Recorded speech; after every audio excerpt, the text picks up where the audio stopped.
1994년 3월 3일 일본 후쿠오카 구마모토현 규슈 자동차도로의 타마나 주차장에 청소 용역을 하던 여성이 매우 놀라며 비명을 질렀다. 쓰레기통을 비우던 중 쓰레기 더미 안에서 사람의 것으로 보이는 왼팔이 발견되었기 때문이다. 이것을 시작으로 같은 날 후쿠오카 야마몬군 야마가와 주차장에서 사람의 것으로 보이는 오른팔과 쓰레기 더미 안에 있는 가방에서 왼쪽 팔목이 발견되었다. 이어 다음 날인 3월 4일 후쿠오카 구마모토역 안에 위치한 동전 물품 보관함안에서 검은 비닐봉지에 쌓인 사람의 것으로 추정되는 복부가 도려내진 몸통도 발견되었다. 경찰은 이 시신들의 DNA를 분석하였고 모두 동일인의 것임을 파악했다. 하지만 피해자의 소지품 등이 발견되지 않았고 신체적 특징도 특정할 만한 것이 없어 피해자의 신원을 바로 찾아내기 어려웠다. 하지만 경찰은 한 가지 단서를 포착했다. 피해자의 왼쪽 손목을 감싸고 있던 전단지에서 범인의 것으로 추정되는 지문이 발견된 것이다. 경찰은 곧바로 전단지의 출처 등을 수사하였고 해당 광고지가 특정 지역에 14,000부 인쇄되어 한정된 지역에만 배포된 전단지였다는 사실을 알게 되었다. 경찰은 그 인근 지역에 실종 신고 접수 기록을 조사하였고 실종자 가족을 탐문하기 시작했다. 그리고 결국 접수된 실종자 중 발견된 시신과 DNA가 일치하는 사람을 찾게 되었다. 피해자로 추측되는 실종자의 이름은 이와사키 마유미, 30세의 미용사로 후쿠오카시 주오구 텐진처의 비비토라는 미용실에서 헤어 디자이너로 근무하는 여성이었다. 경찰은 먼저 마유미의 행적을 조사하였고 마지막으로 만난 인물인 에다 후미코라는 38세 여성을 용의자로 특정하였다. 에다 후미코는 마유미의 직장 동료로 2월 27일 마유미를 만난 사실이 있었다. 이어 에다 후미코의 행적을 조사한 결과 후미코가 3월 2일 렌터카를 타고 후쿠오카시를 드라이브한 사실을 발견했으며 그녀가 이동한 경로는 모두 시신이 발견된 장소와 일치하였다. 경찰은 후미코를 조사하였으나 후미코는 범행을 부인하였다. 하지만 후미코의 지문은 왼손목을 감싸고 있던 전단지에서 발견된 지문과 일치하였고 이를 바탕으로 3월 15일 경찰은 후미코를 체포하였다. 에다 후미코. 후미코는 1978년 결혼하여 평범한 전업주부로 살았다. 그러던 1989년 후미코의 가족은 대출을 받아 새로운 집을 장만하였고 이 대출금을 갚기 위해 후미코는 후쿠오카 시내에서 일자리를 구해 일을 하기 시작했다. 그러던 중 지인의 소개로 미용실 비비토를 운영하는 카미메이카라는 헤어 전문 회사로 이직하게 되었다. 에다 후미코의 사건 진술. 후미코는 카미메이카에 취업한 후 카미메이카의 세무를 담당하는 직원 A씨와 매우 친해졌다. 둘은 서로에게 호감을 품었고 얼마 안가 불륜 관계로 발전하게 된다. 이 둘은 그들의 미래를 위해 아파트도 임대하여 그곳에서 시간을 보냈다고 한다.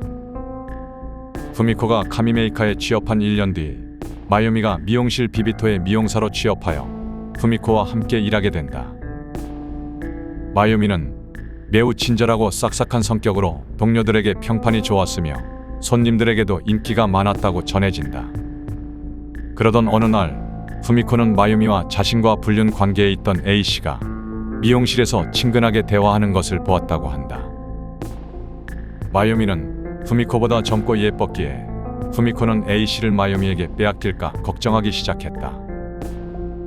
이때부터 후미코는 마유미를 질투하며 괴롭히기 시작하였다고 한다. 심지어 A씨는 후미코와 단둘이 시간을 보내고 있을 때에도 마유미에 대한 이야기를 자주 하였고 후미코의 질투심은 커져만 갔다고 한다. 후미코는 둘 사이가 이미 발전했다고 여기며 탐정사무소에 두 사람의 뒷조사를 의뢰하였다. 그러나 탐정사무소의 조사 결과 마유미와 A씨는 아무런 관계도 없었고 이 내용을 후미코에게 전달하였다. 하지만 후미코는 이를 믿을 수 없었고 본인이 직접 이들을 미행하기 시작했다고 한다. 또한 공중전화를 이용해 무언의 전화, 즉 괴롭히는 전화 등을 지속적으로 걸어 이들을 정신적으로도 괴롭혔다고 한다. 그러던 1994년 어느 날 A씨는 후미코에게 이별을 통보하였다. 후미코는 이 이별 통보의 원인이 마유미 때문이라고 생각하며 매우 격분하였다. 마유미 또한 평소 자신을 은근히 괴롭히는 후미코를 좋지 않게 생각하는 듯하였다고 한다. 1994년 2월 25일 마유미는 가게를 옮겨 다른 곳에 취업하겠다는 의사를 밝혔고 이직 관련 절차를 진행하기 위해 후미코와 이야기를 하던 중 둘 사이에 말싸움이 벌어지게 되었다고 한다. 이 말싸움으로 인해 후미코는 더욱 격분하게 되었다고 한다. 또한 불난 곳에 기름을 부어버리듯 2월 26일 A씨로부터 두 사람이 미래를 즐기던 아파트를 해약했다는 연락을 받게 되었다고 한다. 이에 후미코는 더욱더 격분하여 끝내 마유미를 살해할 계획을 세웠다고 전해진다. 2월 27일 오전 10시 15분경 후미코는 이직 절차에 대해 상의하자며 마유미를 카미메이카 사무실로 유인하였다. 이날은 일요일이었고 사무실에는 사람이 없었다. 곧 마유미가 사무실로 도착했고 둘은 또 다시 말다툼을 벌이게 되었다.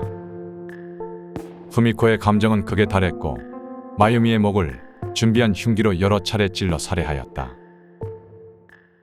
그리고 마유미를 잘라 여행 가방에 나누어 담고 사무실을 정리하였다. 오후 3시경 사무실을 빠져나와 자택으로 시신을 옮긴 후 혈흔을 정리하고 시신의 일부를 집 근처 쓰레기 집화장에 유기하였다. 그리고 3월 2일 시신을 후쿠오카 지역 여기저기에 나누어 유기하였다. 여기까지가 후미코가 진술한 내용이다. 하지만 일부에서는 이 사건에 후미코의 공범이 있었을 것이라는 주장이 나오기도 하였다. 그들이 주장하는 근거는 여성인 후미코 혼자 그 짧은 시간에 시신을 훼손하고 옮기는 것은 사실상 불가능하다고 생각했기 때문이다. 또한 실제로 공범으로 매우 의심되는 남성이 있었다. 하지만 경찰은 그 공범을 조사하지 못했다. 이유는 공범으로 추정되는 사람이 후미코가 체포된 이후 곧바로 극단적인 선택을 했기 때문이다. 뒤에 다루겠으나 공범 남성을 B라고 하겠다. 여기서부터는 새로운 등장인물들이 나오게 되며 지금까지 등장했던 A씨는 잊어버려야 한다. 또 다른 진실. 후미코는 1978년 결혼하였으나 사실 성소수자였다. 공범으로 지목된 남성 B는 화원을 운영하는 사람이었는데 그 또한 성소수자였다. 남성 B는 미용실 비비토의 단골이었고 미용실 점장과 단골과 점장 사이로 가깝게 지내다 결국 연인 관계로 발전하였다는 것이다. 또한 피해자 마유미 역시 성소수자였으며 가해자 후미코와 연인 관계였다는 것이다. 남성 B와 후미코는 같은 성소수자라는 공통점이 있었기 때문인지 모르겠으나 속마음까지 털어놓는 가까운 친구로 지냈다고 한다. 그러던 어느 날 마유미는 후미코에게 자신이 임신했다는 사실을 알리며 이별을 요구했다. 이에 후미코는 크게 격분하며 마유미를 임신하게 만든 상대방이 누구인지 조사하기 시작했다. 하지만 이를 조사한 후미코는 또다시 큰 충격을 받게 되었다고 한다. 마유미를 임신하게 만든 남성은 다름 아닌 남성 B의 연인 미용실 점장이었던 것이다. 후미코는 이 사실을 남성 B에게 알리고 이에 격분한 B씨와 후미코는 마유미를 살해하기로 계획하였다고 한다. 시신의 복부가 도려내진 것은 범인들이 마유미의 임신 사실에 격분하여 자궁을 도려낸 후 훼손하였기 때문이라고 전해진다. 이 공범설이 순식간에 덮어진 것은 남성 B씨의 극단적인 선택도 있었지만 사실 B씨의 집안의 입김이 강했기 때문이라는 추측이 있다. B씨의 아버지는 유명한 병원 원장으로 지역 정치인들과 매우 친밀한 관계를 유지하였고 그가 의도적으로 이 사건을 덮었다는 추측들이 있다. 이 가족은 이후 다른 흉악 사건들의 주범으로 일본 사회에 등장하게 된다. 사람들은 이 가족을 저주받은 가족이라고 부르기도 한다.